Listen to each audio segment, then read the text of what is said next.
ഞാൻ ഡോക്ടർ വിനീത വിജോസ്. ഞാൻ ലൂത്ത് hospital work ചെയ്യുന്ന സൈക്കാട്രിസ്റ്റ് ആണ്. ഇന്നത്തെ നമ്മുടെ വിഷയം ADHD അഥവാ attention deficit hyper activity disorder.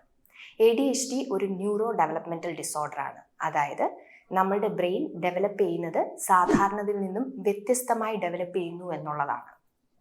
പേര് പോലെ തന്നെ ഇതിൻ്റെ പ്രധാനമായ ലക്ഷണങ്ങൾ ഇന്നറ്റൻഷൻ ആൻഡ് ഹൈപ്പർ ആക്ടിവിറ്റി, അതായത് ശ്രദ്ധ കേന്ദ്രീകരിക്കാനുള്ള ബുദ്ധിമുട്ടും അതുപോലെ ഹൈപ്പർ ആക്ടിവിറ്റിയും ഇമ്പൾസിവിറ്റിയും ഒക്കെയാണ് ഇതിൻ്റെ ലക്ഷണങ്ങൾ. കുട്ടികളിലാണ് സാധാരണയായിട്ട് ഇത് ഡയഗ്നോസ് ചെയ്യപ്പെടാറ്. ഈ പറഞ്ഞ പ്രശ്നങ്ങൾ കാരണം പലപ്പോഴും കുട്ടികളിൽ പഠനത്തിൽ ശ്രദ്ധ കേന്ദ്രീകരിക്കാനുള്ള ബുദ്ധിമുട്ടും അവരുടെ പെരുമാറ്റത്തിലുള്ള പ്രശ്നങ്ങളുമായിട്ട് പുറത്ത് പ്രകടമാകുന്നു. അവര് പലപ്പോഴും സ്വഭാവ ദൂഷ്യമുള്ള കുട്ടികളായിട്ടാണ് ലേബൽ ചെയ്യപ്പെടുക.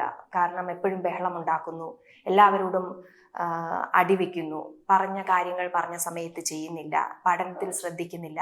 ഇങ്ങനെയുള്ള പല കാരണങ്ങൾ കൊണ്ടും അവര് ഒരു സ്വഭാവത്തിന് പ്രശ്നങ്ങളുള്ള കുട്ടികളായി കാണപ്പെടുകയും അത് തുടർന്നുള്ള അവരുടെ വളർച്ചയെ സാരമായി ബാധിക്കുകയും ചെയ്യുന്നു. ഈ ഒരു പ്രശ്നം കുട്ടിക്കാലത്ത് മാത്രമല്ല, അവർ വളരുന്നതിനനുസരിച്ച് പ്രായമാകുമ്പോഴും ഇതിൻ്റെ പ്രോബ്ലംസ് ഉണ്ടാകാം. അത് വേറൊരു തരത്തിലായിരിക്കും. അതായത് ഹൈപ്പർ ആക്ടിവിറ്റി എന്ന് പറയുന്നത് പലപ്പോഴും കുറഞ്ഞു വരും. എന്നാൽ അവർക്ക് ഇന്നറ്റൻഷൻ എന്ന് പറയുന്നതും ഇമ്പൾസിവിറ്റി എന്ന് പറയുന്ന പ്രശ്നങ്ങളും അവിടെ സാരമായി തന്നെ നിലനിൽക്കുന്നുണ്ടാകും. ഇത് കാരണം പലപ്പോഴും അവരുടെ എല്ലാ ജീവിത മേഖലകളിലും അവർക്ക് പ്രശ്നങ്ങൾ ഉണ്ടാകും.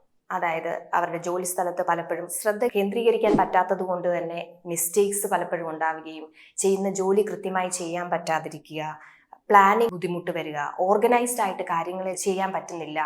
അതുപോലെ മറ്റ് ആൾക്കാരുമായിട്ടുള്ള ഇടപെടലുകളിലും പ്രശ്നങ്ങൾ വരുന്നു. അവർ പലപ്പോഴും ഇമ്പൾസീവായിട്ട് പെരുമാറുന്നു, എടുത്തു ചാടി പെരുമാറുന്നു, ദേഷ്യപ്പെടുന്നു. ഇങ്ങനെയുള്ള പല പ്രശ്നങ്ങളും അവരുടെ ജോലിസ്ഥലത്തും കുടുംബത്തിലും ആൾക്കാരുമായിട്ടുള്ള റിലേഷൻഷിപ്സിലെല്ലാം പ്രോബ്ലംസ് ഉണ്ടാക്കുന്നു.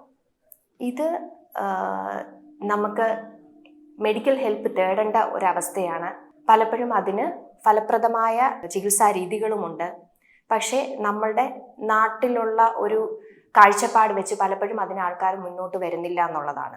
ഈ ഒരു പ്രശ്നങ്ങൾ പലപ്പോഴും ഇതായിട്ടല്ല പ്രകടമാകുന്നത്. പലപ്പോഴും ആൾക്കാരിൽ മറ്റ് പല പ്രശ്നങ്ങളിലേക്കും അവർ പോകും. അതായത് ലഹരിക്ക് അടിമകളായിട്ടും എല്ലായിടത്തും പ്രശ്നങ്ങൾ ഉണ്ടാക്കുന്ന ആൾക്കാരായിട്ടും അവർ ഒരിക്കലും ഒരു സ്ഥലത്തും ഒരു അച്ചീവ് ചെയ്യാൻ പറ്റാത്ത ആൾക്കാരൊക്കെ ആയിട്ടാണ് പലപ്പോഴും അവരുടെ അവസ്ഥ ഉണ്ടാവുക.